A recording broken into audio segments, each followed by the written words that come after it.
shopping mall.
Over here, if y'all could move closer to the front, we appreciate it.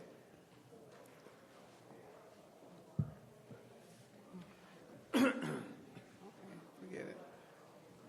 Can I get this out of my face? That's why I told him it. Wait. Oh, that's one way. That's the only way. Can hold that? Yeah. Okay. Bring your plate all the way down.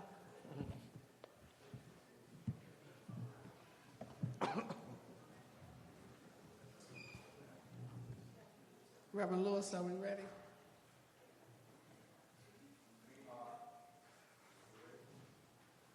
Martin Peters, we need you down here because this is a lady you need to know. Dr. Martin Peters.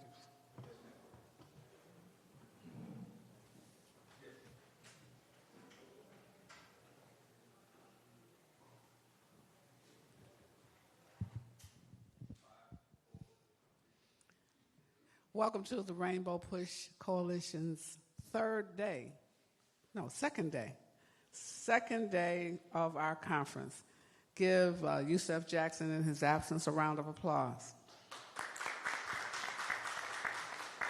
We have had 2 powerful days. Yesterday, we opened with a faith and civic leaders luncheon, and it was extremely engaging and powerful as faith leaders, which is those faith leaders in 1971 came together to form Operation Push. It was 300 from across the country. Yesterday, we replicated that kind of movement on a smaller scale, but we did have faith leaders from around the nation who joined us at Higher 360, talking about where do we go from here. And we're not going to chaos, we're going to community. And so you saw a gathering and a uniting of faith traditions. And then within the African American church, all of the denominations were represented in the room. And many of them had unifying messages of hope, healing, and direction. And so I thought it was a powerful opening to the conference. And then we left there, all excited, ready to do something, and we did. We went straight down to State and Madison to march.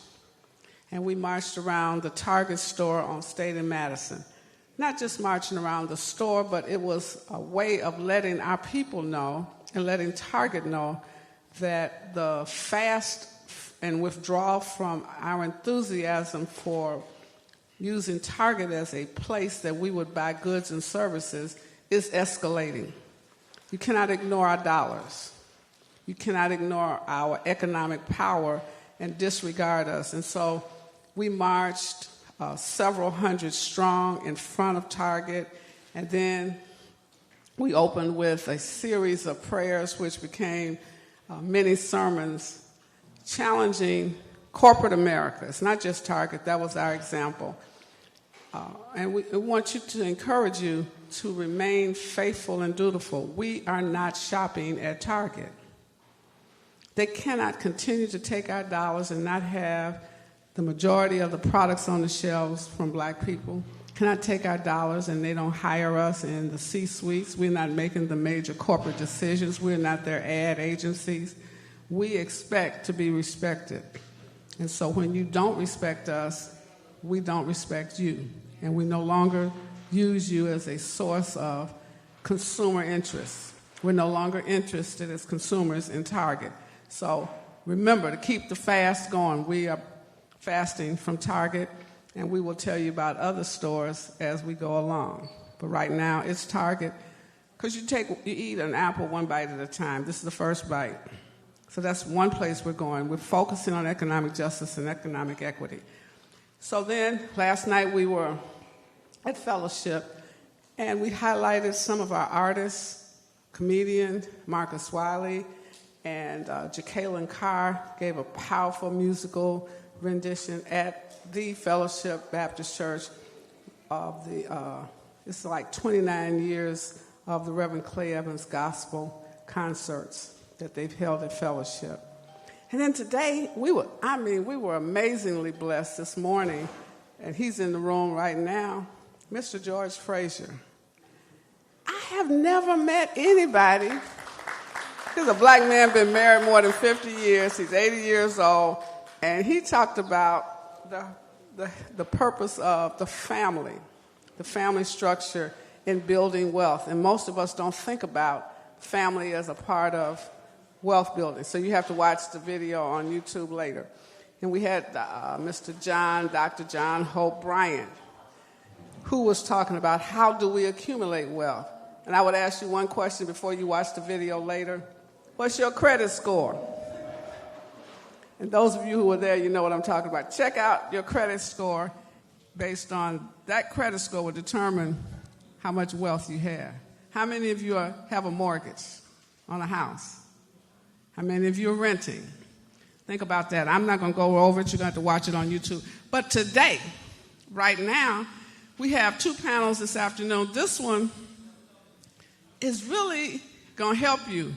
It's about the first 200 days. Where are we?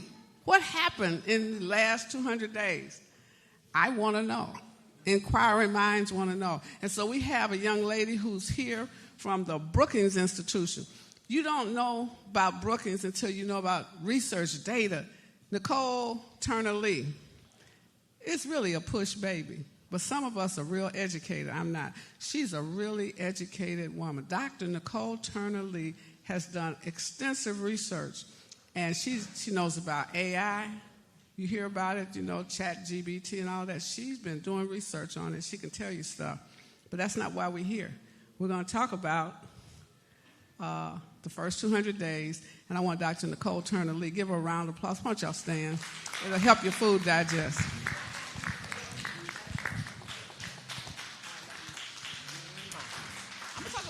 Tech. I had to tell Reverend I will talk a little bit about tech because you cannot talk about what's going on without talking about technology. First and foremost, I wanted to say I'm so happy to be back home. I am at the Brookings Institution. I'm a senior fellow there. I am the only black woman that runs a center on technology at the Brookings Institution. I'm going on 10 years there. I started my career at the Joint Center for Political and Economic Studies, which is the only black think tank in the Washington, D.C. area. And I am actually a person who lived in Chicago for 17 years. I told somebody the other day, they said, how long you in Chicago? I said, I was in Chicago when Gladys's was in the South Side. That's how long it was when I was in Chicago. And my experiences here in Chicago did a couple things for me. It gave me a greater appreciation for community organizing. So I started in community organizing while I was studying my PhD in sociology at Northwestern. But it also allowed me to meet Reverend Jackson. And I want to just, before I get started with the panel, just talk about how he's impressed upon my life. Now, if you know about sociologists, we've got great ancestors like W.E.B. Du Bois, whose dissertation I got to touch in Africa. We've got other intellectuals that have carved out the space for how we should define ourselves as black communities. And then there was Reverend, who gave this young lady up here who's not young. I'm so appreciative of Reverend. I got a kid that's 18 and 22, right? But when I first started in this space, Reverend Jackson was the first person in the civil rights movement that actually paid attention to technology. And some of you might recall one of the greatest things that he did was to show up at the shareholder meetings of Twitter and Microsoft and other companies and say, I demand that you put representation on your board and in your front line. Now, back then, they were at .00%, and today they only probably about 1%. But out of that movement came a young lady like myself who was committed to making sure that black people are included in the acceleration of new technology. So 2 things, just before we get started with the panel, which I think is important, too, to this conversation we're going to have today. First and foremost, I wrote a book. And thanks to Mr. Frazier, I had the title right. It's called Digitally Invisible: How the Internet is Creating the New Underclass. And the first story that I tell in this book was the first computer lab that I opened here in the city of Chicago on the north side before I landed up at the Charles Hayes Center, actually creating computer technology center there. I left Chicago with about 500 computers in the south and west side. And this book, though, is that I did this in the 90s, and still today, many of us are not connected to the internet in meaningful ways. We just talked about how many of us have a mortgage. I want to ask you a quick question. How many of you all are on Facebook? Just raise your hand. Twitter, raise your hand. LinkedIn, raise your hand. How many of you own a copyright to any of those companies? So we are the subjects of technology. We're not necessarily the producers, which makes us all digitally invisible. And so I have a few copies if you're interested, but I would not be here if it wasn't for Reverend Jackson alerting myself and others, the late Bishop Steve Smith. I ran our Public Policy Institute in D.C. for many, many years. I wouldn't be here if Reverend didn't give us the sense that being connected was also a civil right. Now, why is that important to this conversation with our esteemed panelists?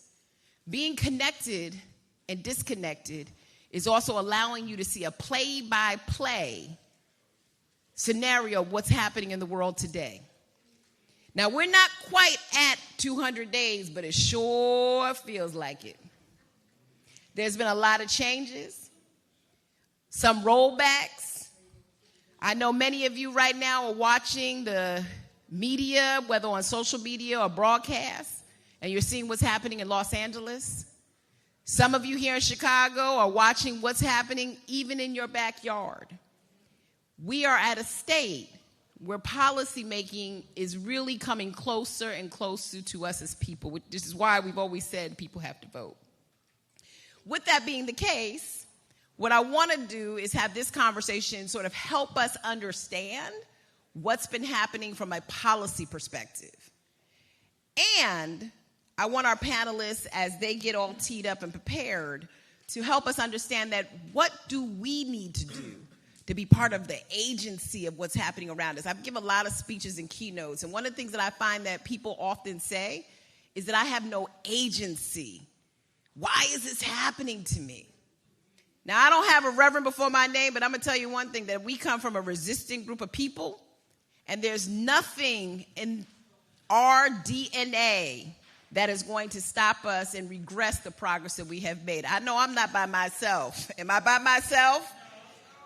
Do we have a DNA of resistance? Do we know about the word resilience? Do we make it across the Atlantic Ocean to have homes and build communities? Come on, y'all. So I share that because across the country, I just see so many of us with our head down. I have to tell people, listen, when I think about even the technological innovation and people like George Fraser and other folks that sowed into us, you can't unlearn your birthright. Keep that in mind. And you can't unlearn the spirit of protest and resistance. And you also can't unlearn the fact that there are intellectuals like me that we're going to keep telling the story. So in this panel, what I hope that we'll be able to do is just to really do some framing around what are the policy issues, what's happening out there, and then what do we need to do to have agency as we see how the world is unfolding right now. And perhaps This conversation will be the first conversation of many needed to get folks on the same page. So I'm excited because I'm a policymaker. I came over from D.C. We're going down our alley here, Todd, right, in terms of policy. Let me quickly introduce our panel, and then I have a few questions for them, and then they may have some questions for each other, and then you may have some questions for them. But I'm going to tell y'all right now, we only go an hour because we have another panel that's coming in afterwards. So I am one of those moderators that will try to keep us on time. Down to my far right is Dr. Ron Daniels, and everybody will get an opportunity to say a little bit about who they are in just a moment. When he came to the panel, I had to remind myself that you probably all know Dr. Daniels, so there's not much I have to say, except that he's also been a staple here in the organization. The same with this gentleman right here to my immediate right, Jim Zogby, who reminded me on a call yesterday, not only is he the founder and president of the Arab American Institute, but in 84 and 88, he was the deputy campaign manager and senior advisor to Reverend Jackson during his presidential campaign. So he's been around for a long time. Now, we're not going to take that as an age thing. It's expertise, experience. Daniel Ash, on my far left, is the president of the Field Foundation, a respected organization, because like I said, I've been in Chicago for quite some time. And he comes, I think, with a perspective that we're going to see in terms of how do we support community building in the city. I have to stop for a minute and say something about this wonderful young lady who joined our panel. When I was living in Chicago for the 17 years, Hermine Hartman was the place to go with your magazine that informed the black community as to what was happening, but most importantly, brought us a sense of style and taste and enthusiasm. And she still is doing such. So thank you. Let's give her a round of applause. She is a staple. I was so excited. They tried to take you off my panel for a minute, so I'm glad you came back up. And then Todd Cox. We all are very familiar with the work that this group is doing. The NAACP is the director counsel of the Legal Defense Fund. They've got a lot of work, and we are so happy that you took the time to be with us, because I know your time is valuable at this moment. So Todd, I want to start with you, if you don't mind, coming from the NAACP. Let's start with some level setting of what we saw in the first 100 days in the current administration when it comes to civil and human rights, labor, immigration, and the economy. Help us just do some landscaping on where we were so that we can talk a little bit about where we're going. Sure. Just to clarify, I'm with the Legal Defense Fund. Oh, turn it on. My mic wasn't on, that's why you couldn't hear me. Good afternoon, everyone. Thank you for inviting me to join this panel, and thank you to Rainbow Push for having this conference and this panel. It's very important. So at the Legal Defense Fund, we have been around for 85 years. We started as part of the NAACP, but now we're a separate organization. And we were started by Thurgood Marshall. And I think it's safe to say we have not seen the likes of what we're seeing over the past 200 days ever in our history. Now, as black people, we know our ancestors confronted authoritarianism in the Deep South all over this country and met the moment. But the kind of authoritarianism we're seeing at this moment is at a scale, is at a scope, at a height that we really have not seen. Going into this year, we knew it would be tough. We knew that the challenges to the rule of law, the attempts to push the boundaries of governance would be really challenging. But we really had no idea how awful, frankly, it would get. We're seeing, frankly, unprecedented pushback by this administration to the rule of law, to the norms, to what I think took for granted as stabilizing forces in our democracy. Unfortunately, we're seeing a Congress that, by and large, is letting them get away with it.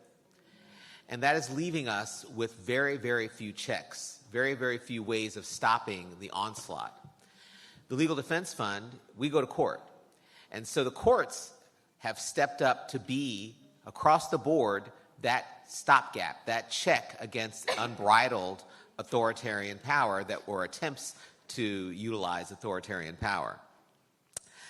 At the same time that we're seeing sort of this coordinated attack on our civil rights, our human rights, We unfortunately saw that in the first 100 days, and we've seen it sort of take a turn now.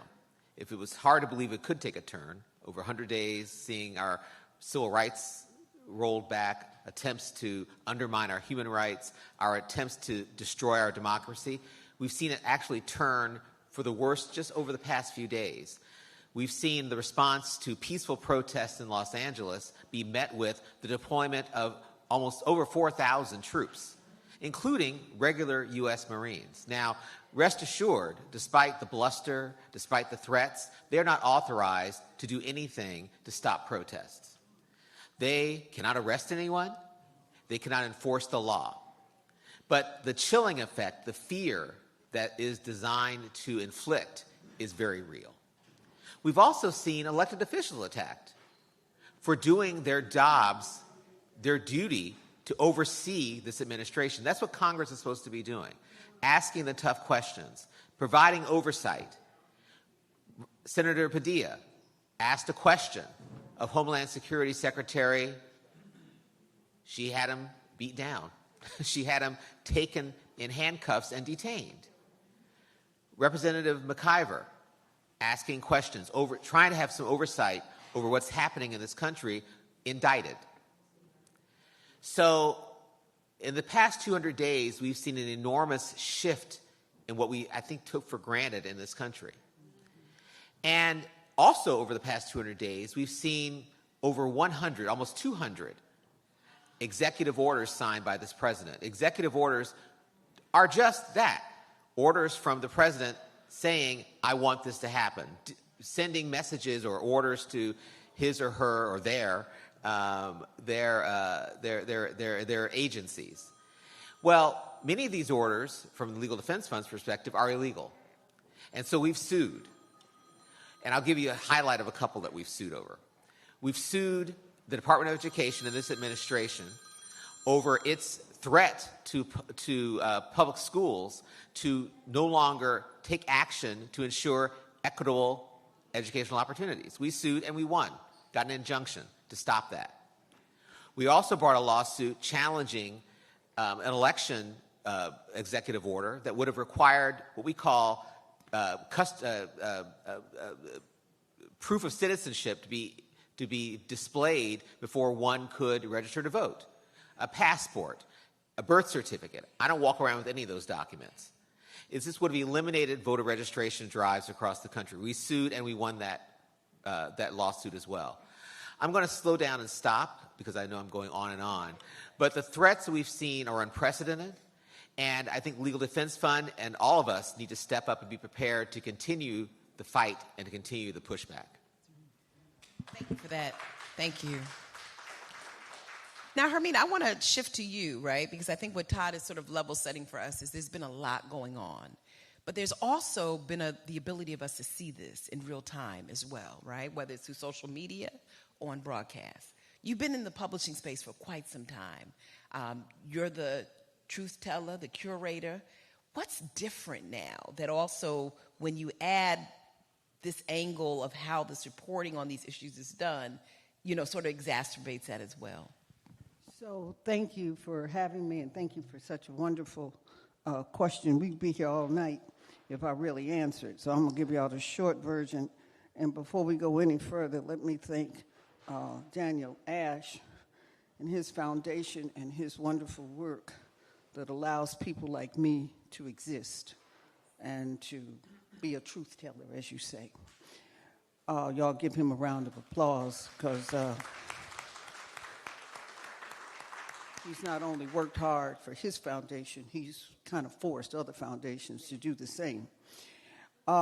That's one thing that has changed, is that foundations have had to come and support media so that we can be alive and talk. We are in a civil war. We're in a civil war.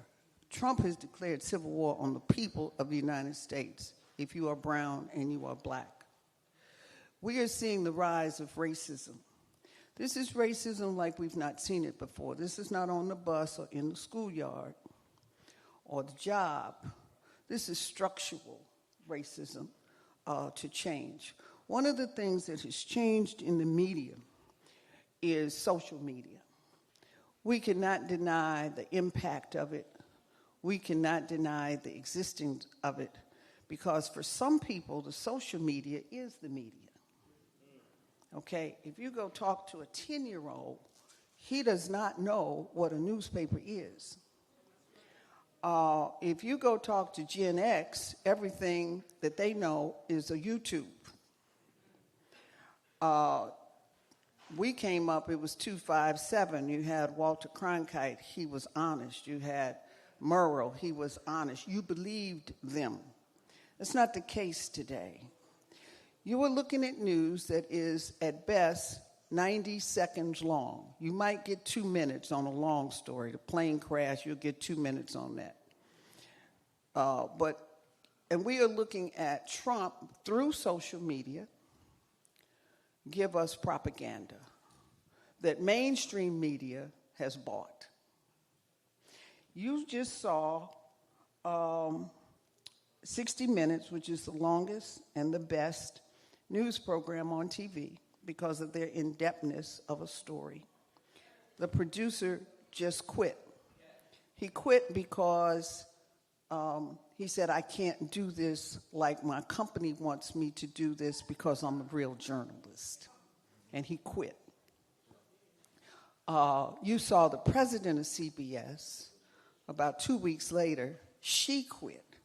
And she quit for the same reason, saying that there's a purchase here, CBS to, it's Paramount, isn't it? Paramount. To Paramount, and we're going to mess up the sale because you all are going to force us to do some Trumpism, and that might not be the truth of the day. So she quit. You all saw last week Mr. Holt, Channel 5. He had his last day. He didn't quit because he was tired. So you're seeing in mainstream media, you saw ABC, Trump sued them, $20 million. George Stephanopoulos had to pay $1 million out of his pocket to Trump, to Trump's foundation that don't exist for when he gets out of office. You all seen an airplane from India or Arabia. We're going to give you an airplane, Mr. Trump, and Qatar.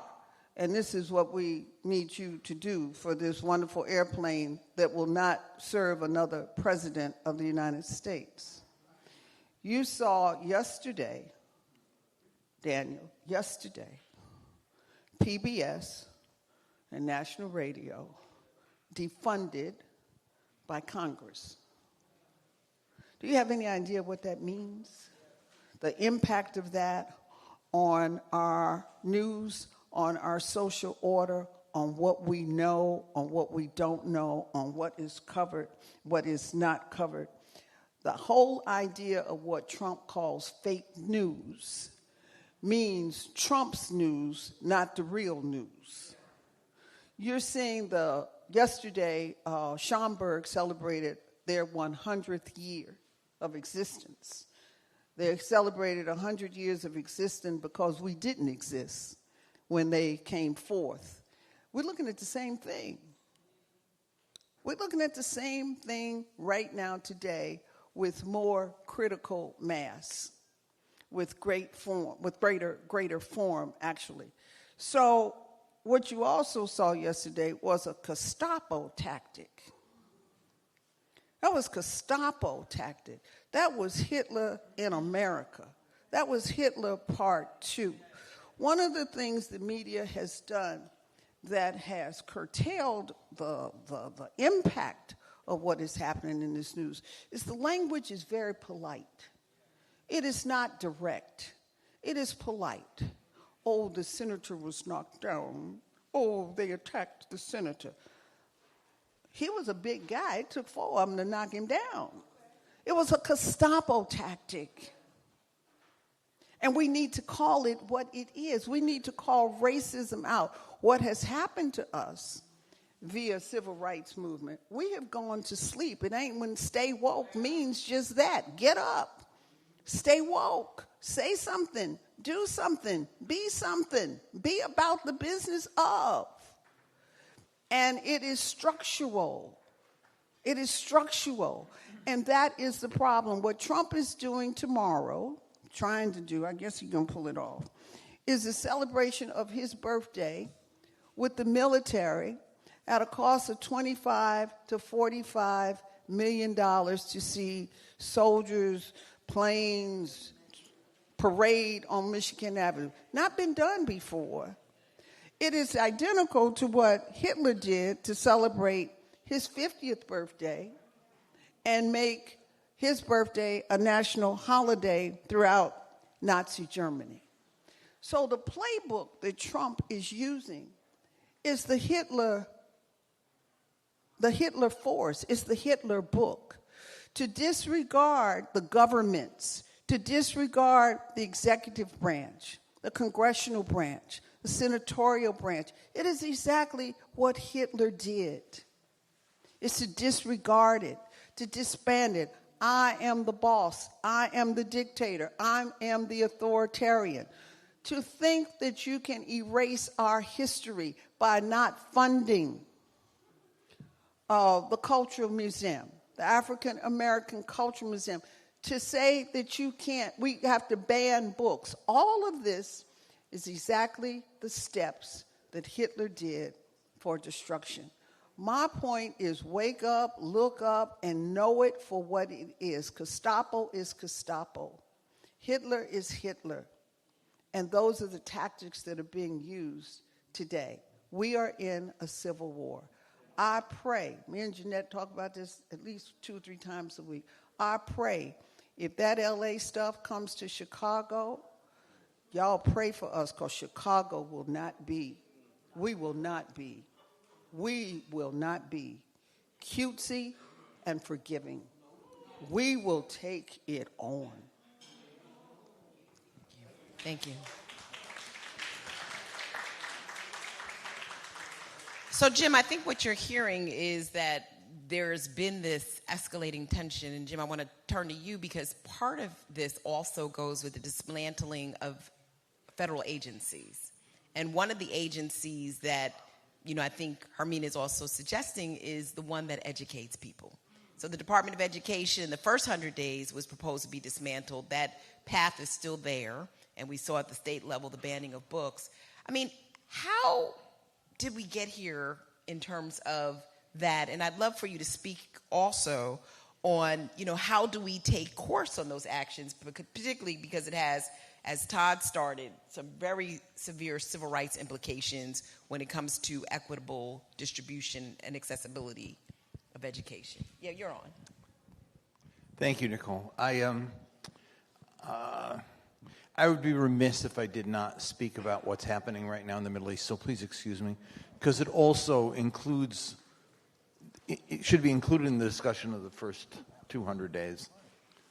What Donald Trump is doing is actually following on what Joe Biden actually helped do, and what other presidents before them have helped do, which is dismantling the architecture of diplomacy and of the rule of law and of human rights that was created after World War II to make the world a more stable environment for countries to develop.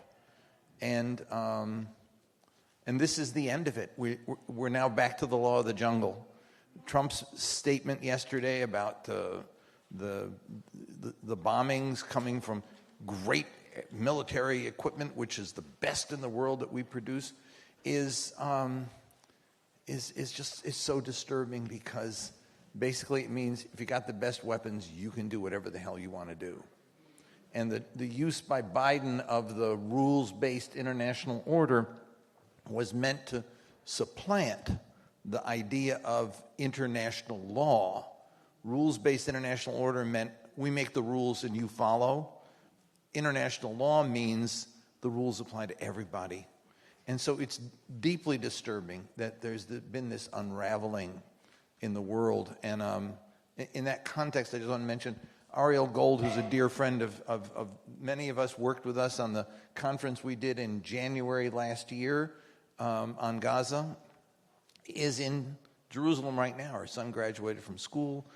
She had friends she wanted to reconnect with in the West Bank and in Israel. And she's trapped there now. And bombs, now 100 missiles from Iran today. So let us keep in our prayers her, but also the people in Iran and people in Israel and throughout the whole Middle East, because we have madmen who have unleashed a reign of terror across the world.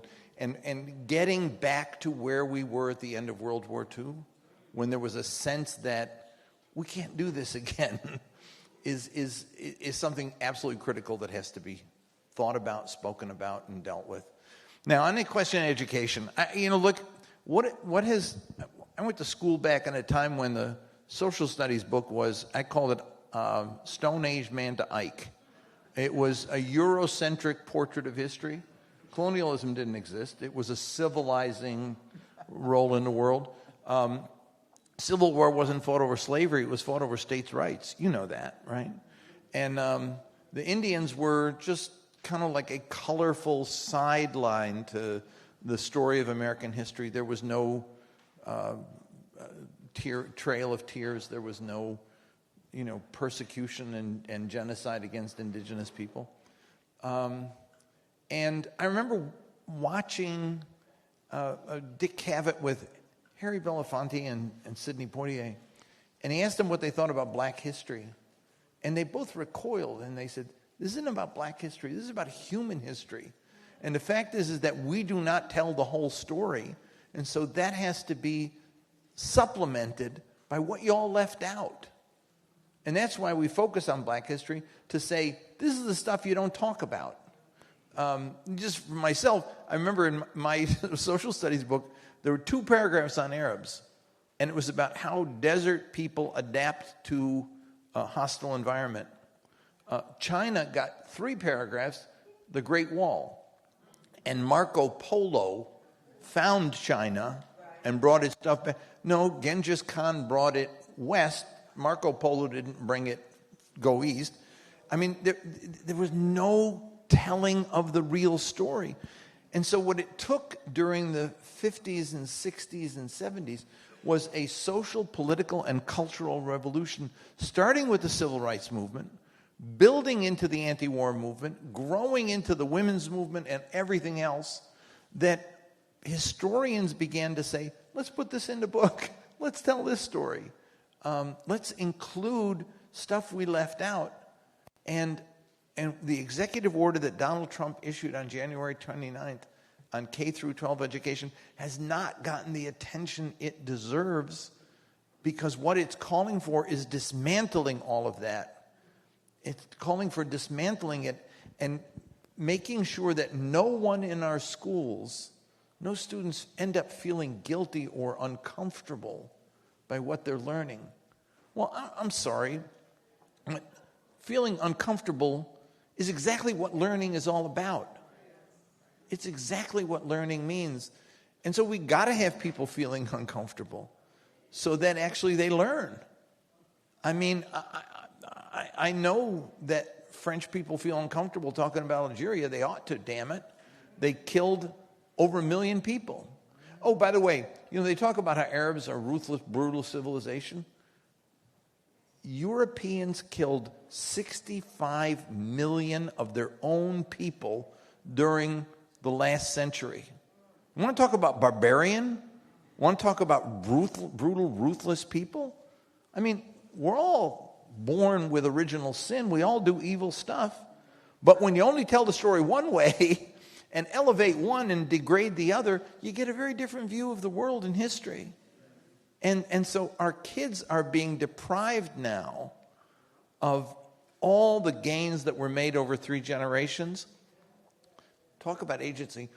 We've not focused enough on school boards. We've not focused enough on the minutia. We talk about the big stuff, but the little stuff, what's in the book, what the kids are studying, parents need to be engaged. The parents who are engaged right now are Moms for Liberty, that is basically a proto-fascist organization focused on sexual gender issues. What we need to do is have a Moms for Education, a moms and dads for telling the true story of American history. And we need to confront school boards about stuff they're taking out, about books they're removing. Donald Trump has already, I mean, even, look at this. National Park Service took Harriet Tubman out. They don't call it African slavery. They call it, they had a term. It was, no, it wasn't opportunity employment, but something close. Want a job? You don't? Oh, I'll give you one anyway. Yeah, no, I mean, we have got to re-engage, because right now only the right wing is attacking, and we're not. And so I feel very strongly about this, that we ought to not, look, the parade fits the agenda of where he's going, the parade tomorrow, because what it's about, if you read the executive order from January 29th, it's only teaching about the glorious battles we've won and the military leaders who made America great. You talk about fascism, talk about Gestapo. It is glorifying battles and not, I mean, the warriors that we want to celebrate are Martin Luther King, is Jesse Jackson. And, oh, by the way, it's also Ralph Nader, because clean water, clean air, auto safety. I mean, but these stories will not be told. And so we've got to fight again to rebuild our history, to reshape our story, so that our kids actually learn the truth of who we are and what we've done. And yet, did we do bad things? Of course we did. And you know what? They have to be understood and known. Because if they're not understood and known, then in fact we repeat the mistakes one more time. There weren't mistakes. They were deliberate policy, and that's where we're heading back again. Thank you. Thank you. So part of also, and just want to add on to what Jim is talking about with regards to the agency itself, I think it's also important, and I sit in this space as a policymaker, that by taking away the Department of Education as a federal institution, we also are putting education back to the states. And one of the things that the African American community in particular sought for with the Brown versus Board of Education decision was to make sure that there was some harmonized standards when it came to resources and curricula, et cetera. So I think people have to keep that in mind as well, that there will be states that will make determinations on the resources that go to our kids' schools. And in my book, I went down to Marion, Alabama.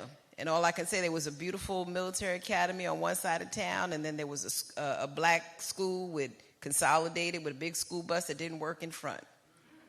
And do you want states to actually have the control over those resources and not have any type of standardized base to mitigate through civil rights concerns? Dan, you're up next. Now, I want to sort of talk about, though, philanthropy has taken a different turn when it comes to what we're seeing, partly because of what you're talking about. The reduced federal funding in the arts has crippled the ability to tell different stories or to stop the erasure, I think that Jim is talking about. And the fact that there are groups that you fund that are at the brink of doing the type of capacity building work that you probably dreamed about, that are now facing extra stress because of all the challenges that are on the perimeter of their experiences as well. I'd love to hear more about, where philanthropy fits and how we actually find ways to recoup some of these losses that we're speaking about right now. Gotcha. Thank you, Nicole. So I want to begin my response by situating myself for you all here in the room and for folks watching at home. The foundation I work for, the Field Foundation, our principal goal is to create the conditions for power building at the community level here in Chicago. Prior to joining the Field Foundation, I worked at the Chicago Community Trust, and I was able to stand up a similar portfolio called Building Collective Power. And the whole idea was to fund movement infrastructure. So we fund media, i.e. local journalism, we fund our storytellers, we fund our artists, we fund community leaders, organizers, all with the intention of creating enabling infrastructure so that movements can take root and advance. Now, let me begin with this story. Long before President Trump took office, there was a movement in philanthropy to de-emphasize movement infrastructure. And this predates the moment that we're in now. So you had foundations picking topics, making declarations about solving important issues, and they, instead of funding movement infrastructure to advance a policy agenda, they wanted to just fund the think tanks. All due respect to my colleagues. They're important. Think tanks are important. I appreciate that because I do need to eat. Yeah, but we need both.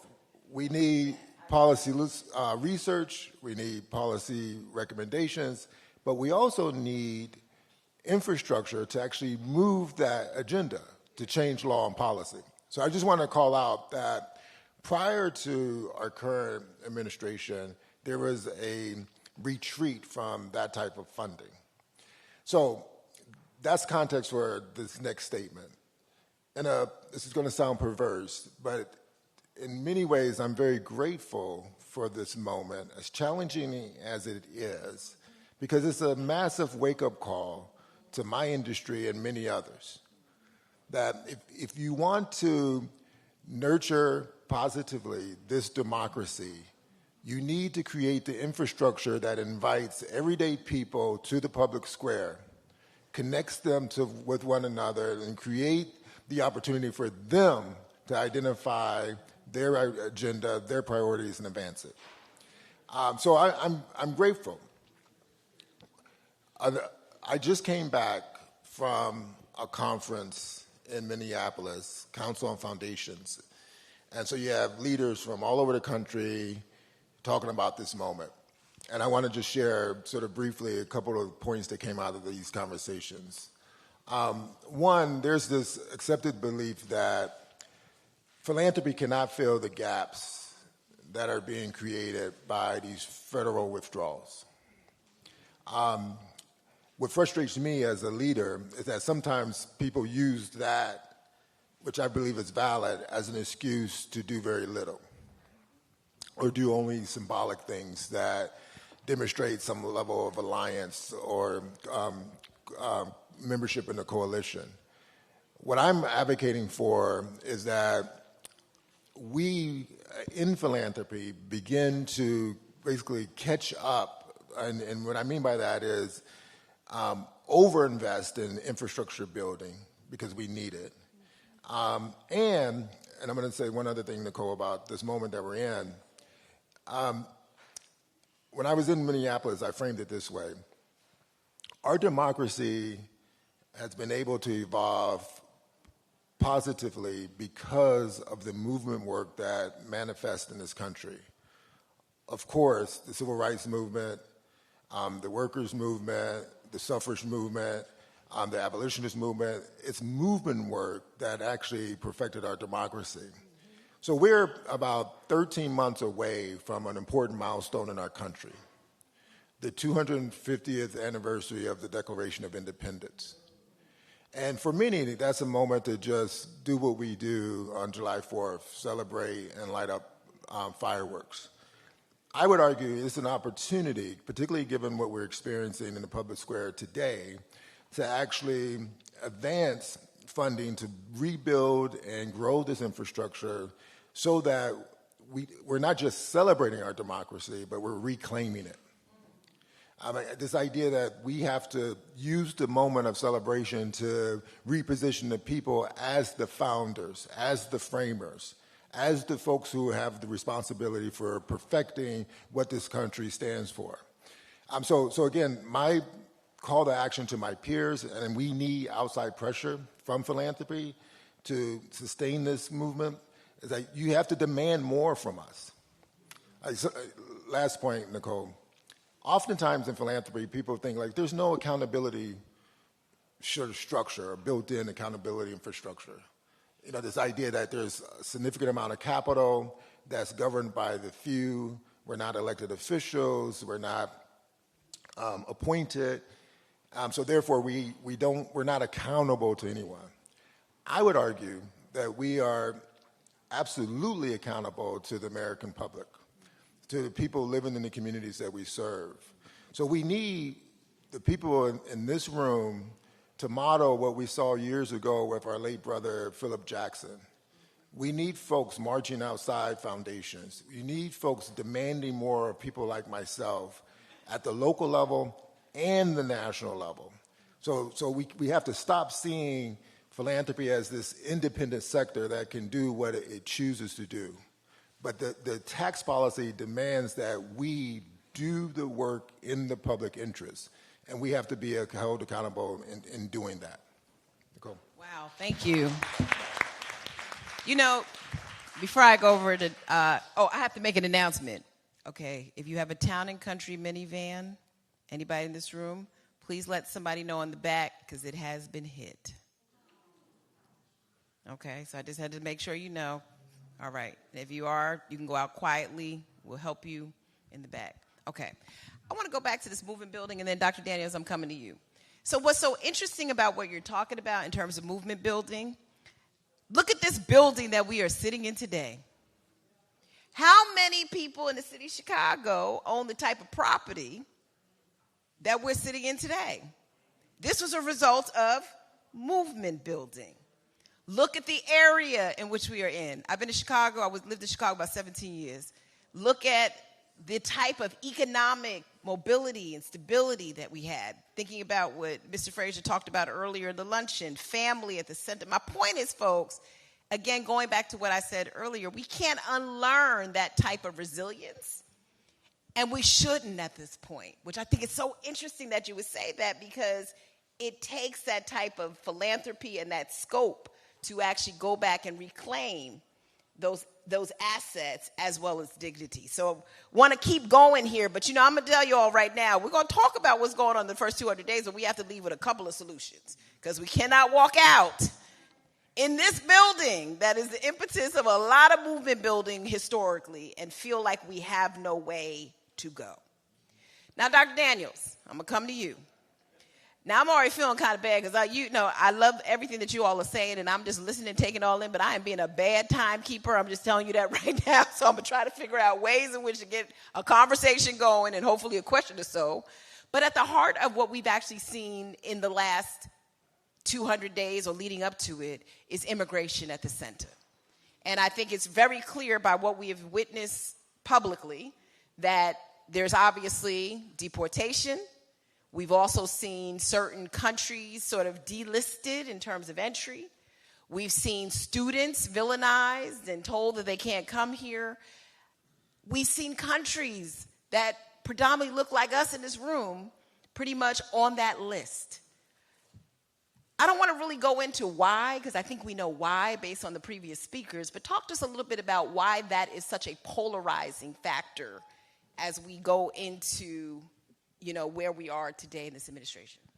Well, can you hear me? All right. Well, thank you very much. And let me just say I was late addition to the panel, not because I wasn't wanted on the panel, but I needed to clear my schedule to be here, particularly because of my role with the Reverend Jesse Lewis Jackson. So let me just quickly introduce myself again. I'm Dr. Ron Daniels, president of the Institute of the Black World 21st Century. I'm also the convener of the National African American Reparations Commission and on the board of directors of the Global Circle for Reparations and Healing. And I'm also the Secretary of State of Fraser Nation, which is the president right there, Dr. George Fraser. He and I go back many, many, many years, one of the most amazing human beings in the world. His book, Success Runs in Our Race, is required reading. Give it again for Dr. George Fraser, right? Yeah. Now, I'm going to come to your question, but let me just quickly say that because I wasn't entirely clear about the format, I let me say this first. I woke up this morning, actually, with my mind stayed on Reverend Willie Taplin Barrow. I mean, literally, the little warrior, this powerful woman that helped build this edifice. And she was just on my mind, so I just want to say Ashe for her and shout her name out. But let me just say this quickly before I get to your question. I had prepared something a little different, and I'm going to share the title of it. And the title of it was From the First 200 Days to the Next 2 Years, 26 to 28, Resistance and Transformation, Utilizing the Wit, Wisdom, and Genius of the Reverend Jesse Lewis Jackson. Because I wanted to frame it within the context of one of the greatest leaders we've ever had and how he would be thinking and applying it to this moment. So I'm not going to do it. I am going to actually record it, and I'm going to send it out to our list, and I will send it to Yusef and Bobby, and y'all can use it or not use it or whatever, but I'm sure going to do that because I think how Reverend Jackson would be approaching this moment and his thinking and that applies. And the other thing I just have to say, that one of the greatest attributes or tributes to the vision of Reverend Jesse Lewis Jackson was he had the audacity and the courage in the 84 and 88 campaign to actually embrace the Palestinians, to embrace them at a time when the world was shying away from them, and to advocate for a two-state solution unequivocally, without any hesitation. And Jim Zogby, my dear beloved brother here, was, of course, a deputy campaign manager, and I had the opportunity to serve as the Southern Regional Coordinator and deputy campaign manager for the Reverend Jesse Lewis Jackson. So on the immigration front, immigration is obviously very, very crucial. And it's very crucial because the posture reflects what I would call a kind of orange infection of racism and white supremacy. It's a disease that is a part of MAGAism. It is being utilized as a cudgel to build support for the MAGA base in this country. I mean, obviously, this is a nation of immigrants. I mean, first and foremost, we understand, of course, the original sin, one of the two original sins, dispossession of Native Americans, which we should never, ever forget. We're all on the land of indigenous people. Second sin, of course, was the enslavement of millions of Africans who came help, whose free labor built this country. But we also have to understand that when you start talking about, New Mexico and Arizona and so forth, you're talking about really people coming, but they're actually coming back from territory that was seized from them in 1848. They were never treated correctly in terms of the adjudication of what they had been promised. The whole section of the country, all the way to California, is really territory seized from Mexicans. That has to be a part of our kind of historical framework. And we have to also, third original sin, and also we have to understand the whole question of development and underdevelopment. That is, in fact, people are coming here because of the racialized capitalist, let me say that, capitalist framework for exploiting people all over this hemisphere that developed this country, but they underdeveloped other countries. So people are coming here looking for an improvement in their lives. And so we have to, of course, stand for what I would call just immigration. There's a warning here, however, in terms of the politics of it that we need to pay attention to. And that is that we need an equitable system of immigration. First point we need to do, and part of that was started under the Biden administration, we need to reinvest in the countries where people are coming from. We need to invest in those countries. That's what this country should stand for, helping others in those nations develop their own economies. We owe that debt to them because if they are, in fact, prosperous, they won't come. All right? They won't come, right?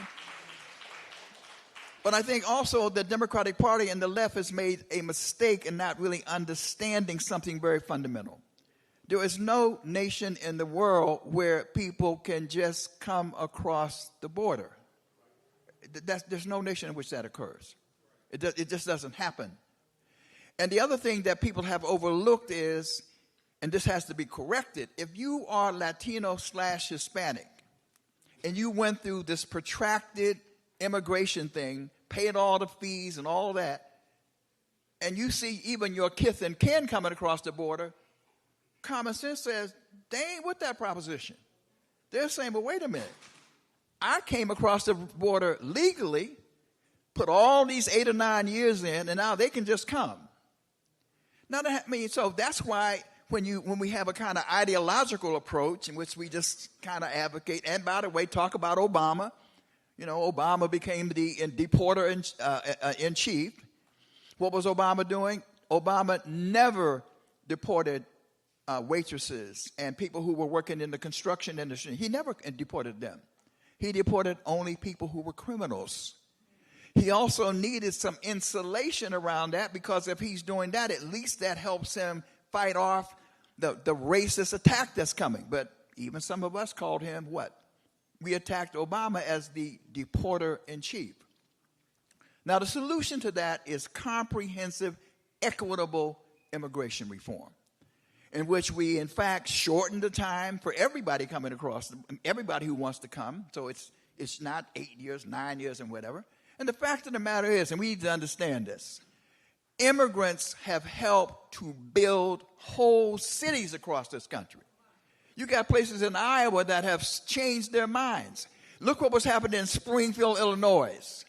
When Trump told those lies, and he lied about those people, who came to their defense? The people living in those communities said, oh, no. These Haitians, I don't care whether they're white, whatever nationality they were saying, we need these people. These people have helped us to rebuild our communities. There's a place in Iowa, similarly. In Hazleton, Pennsylvania, I remember that being a situation that was one of the hotbeds.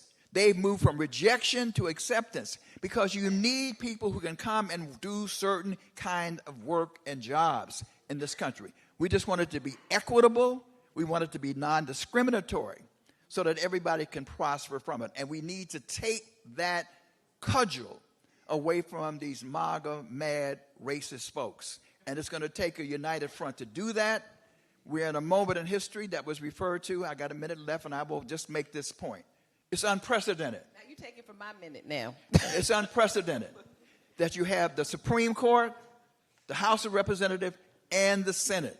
So we're going to have a united front in order to make sure that we have a rainbow force that can cleanse this nation of this infection that has colonized this nation. Thank you, Dr. Daniels. Reverend gave me a 3-minute sign, and I'm like, that was for me. But I want to go on that, because I think you started the pathway that I do want people to leave with. As a policymaker, I spent a lot of sleepless nights thinking about all the things that we talked about, but I think it's really important that we think about, where do we go from here? If Dr. King was here, that's what he would be asking us. Reverend Jackson would be saying the same thing, although I told Jim the other day he'd probably be at every protest across the country with the workers, the people who are going through these aggressive deportation activities. He'd be there, because he's a crossover leader. But I want to go to you, Todd, and I'm going to try to get a brief comment, very, very brief, from everybody as we wrap up, because I do want us to leave still with that sense of joy and resilience that we always have. We see what's happening. Daniel used this word called democracy. Some of us don't like to use that word. But as we look at how we go back and reclaim that democratic spirit that actually led us here, to retract Medicaid reduction and all these policies, what should everybody in this audience begin to think about? I mean, I think, it's going to sound maybe trite, and it's not going to sound particularly policy focused, but I think what Dr. King would encourage us to do is to not forget to dream, right?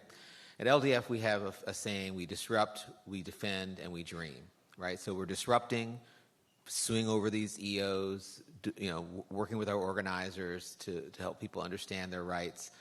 We're defending the civil rights we have, but we have to also remember to dream.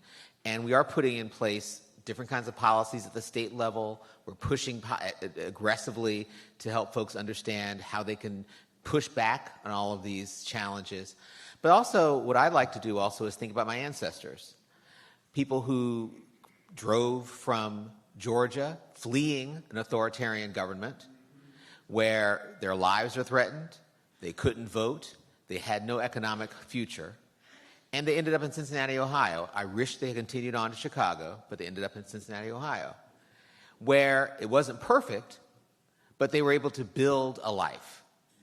And I think about them, and I think about where I am, and how privileged I am to be embracing the moment that I'm in. And that's what I think we need to do. Look at the moment in the civil rights movement that we're in and collectively dream about where we want to go. And keep pushing until it's time to pass it on to someone else. That's what our ancestors did in the civil rights movement. That's what my grandparents did as they drove up north. And that's what we have to do to weather what we're going through right now, and sadly, what we're going to be going through for years to come. Thank you. Hermine, I want to come to you. I know I'm pushing the envelope, but I think we need to hear from everybody before you go. Misinformation, disinformation, you're the truth teller. How do we get the truth? So the truth is, I don't know. And I don't know because we haven't been here before. You know, Dr. King fought justice, but he wanted the law to incorporate us. I will tell you this is what I do know for sure. If you didn't think voting was important, I hope you get it now. And here's why. It's Trump that speaks all for itself. Last month, Tulsa, Oklahoma. Y'all know what happened? It's a black mayor. The black mayor gave $100 million to the Tulsa Reparation Fund. There is no doubt that what they did in Tulsa in 1921 was the most racist, cruelest, horrific thing that we have seen in this country, where they burned up Greenwood, they destroyed Greenwood, they bombed Greenwood, the community, the black community. They burned 75 stores. They burned a community down. They killed a community. The mayor of Tulsa today gave $100 million for Tulsa reparations.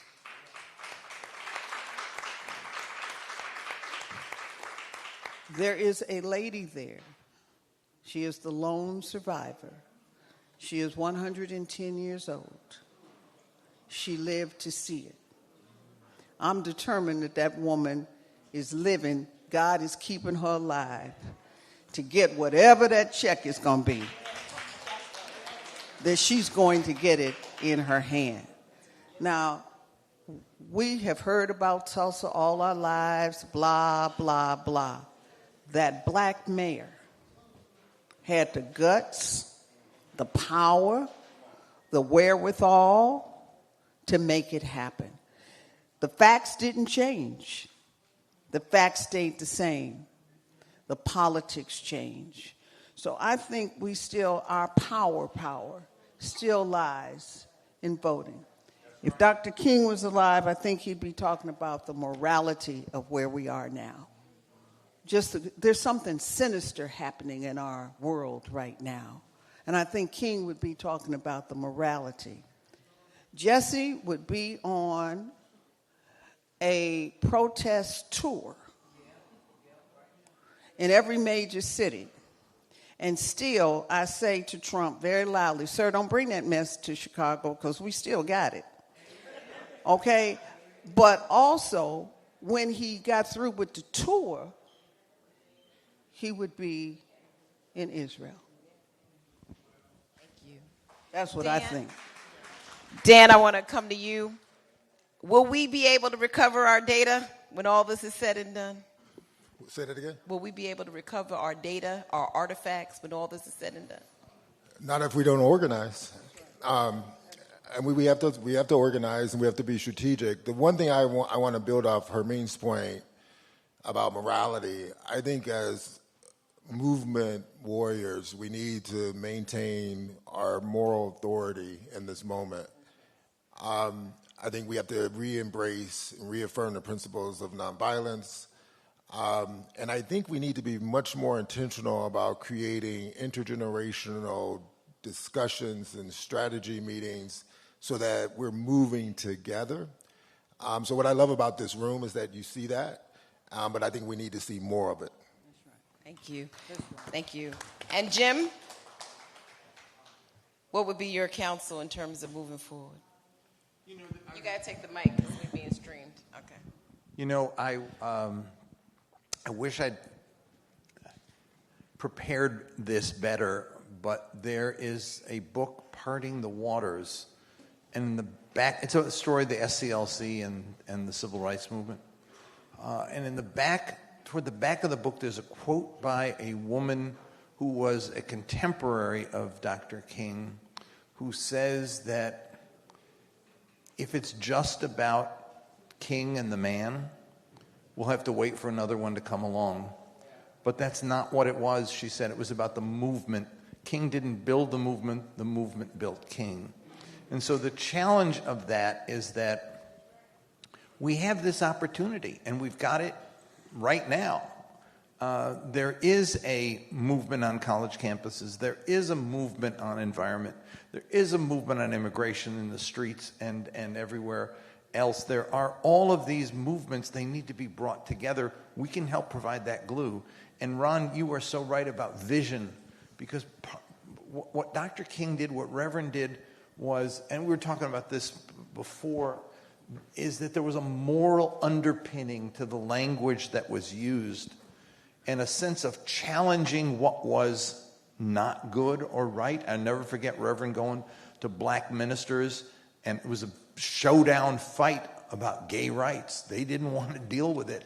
He insisted that we talk about it and fought them to get them to recognize the justice issue there.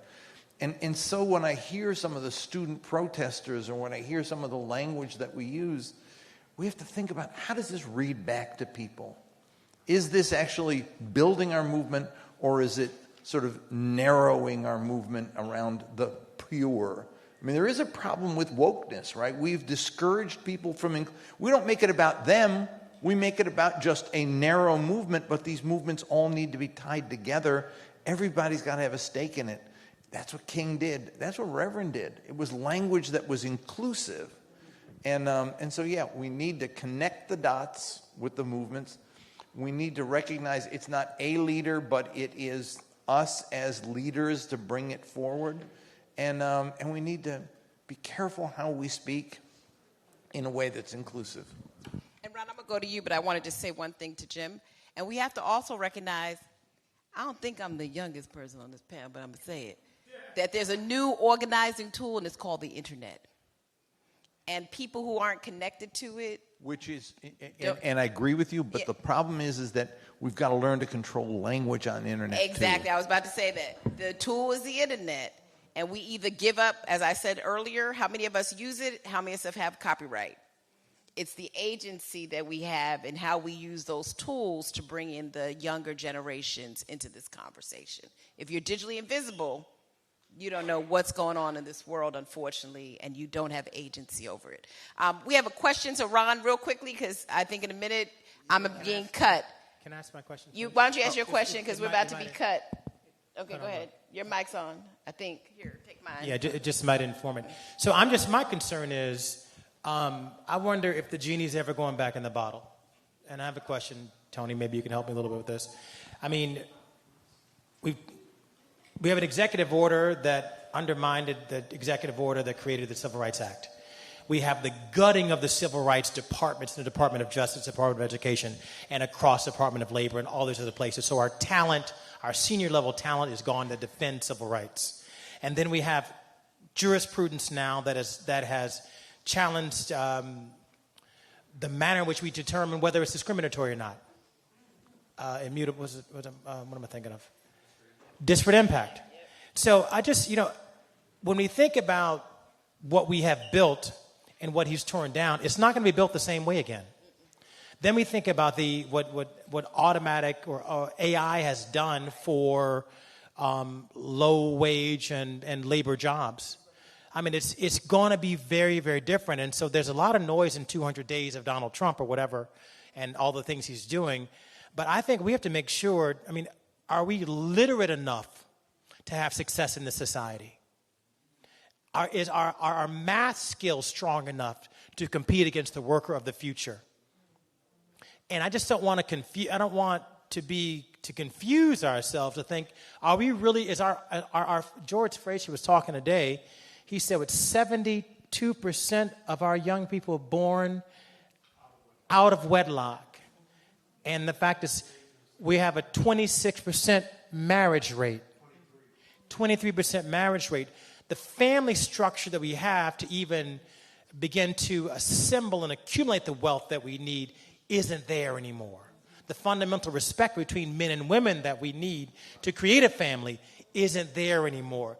There's just a lot of building, rebuilding that we're going to have to do, and that has nothing to do with church attendance, I don't think. I'm just wondering, I hate to leave here with a negative tone on things, but let's be real about what he's destroyed, what of it we can rebuild, what can we build better in the future. But I just don't think it's going to snap back one day when there's a new person in office. You want to go, Todd, and then we'll... Sure, and I think the answer to the question is yes. And I think part of it goes back to, Daniel, what you said.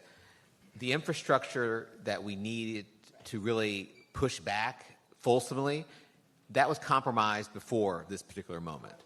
This is a symptom of a larger societal problem, a larger social justice problem, much like Katrina. Remember Katrina and Rita? Philanthropy came in late. The infrastructure that could have weathered that never existed or was undermined, and we failed. When I was at Ford, we had failed decades before to lift it up.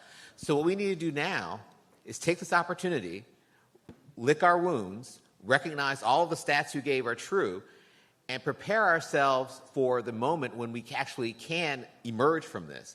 From a technical standpoint, from a legal standpoint, we absolutely can. He hasn't won anything yet. All these executive orders are out there, and there's a lot of noise out there. We're winning. He's lost like 80% of these lawsuits. There's no finality yet. And as long as we have that infrastructure, and don't get me wrong, it's not completely untenuous, is that right? We can continue to push back and hold the line. But that infrastructure we're talking about, that needs to be built now.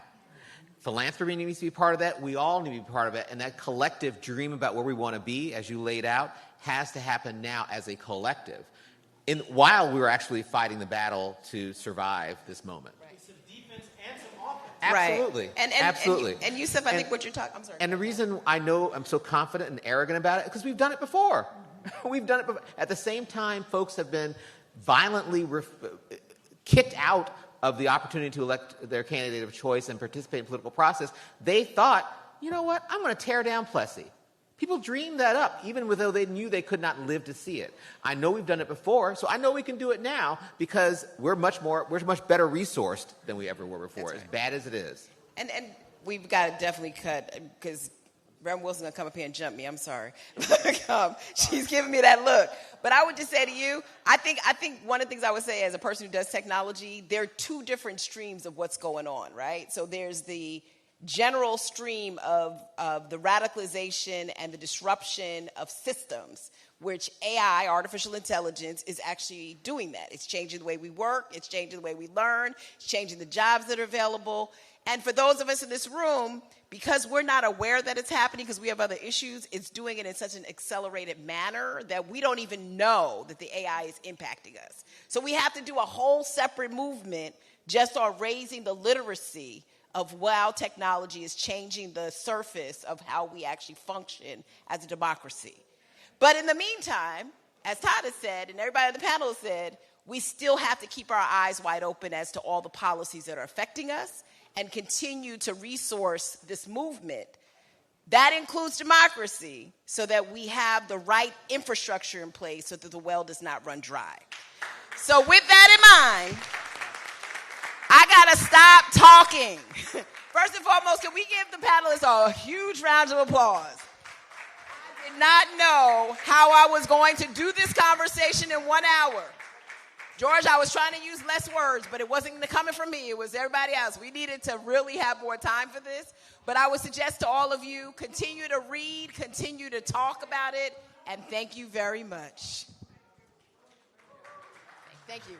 And I do have copies of my book if you're interested, Digitally Invisible, How the Internet is Creating the New Underclass.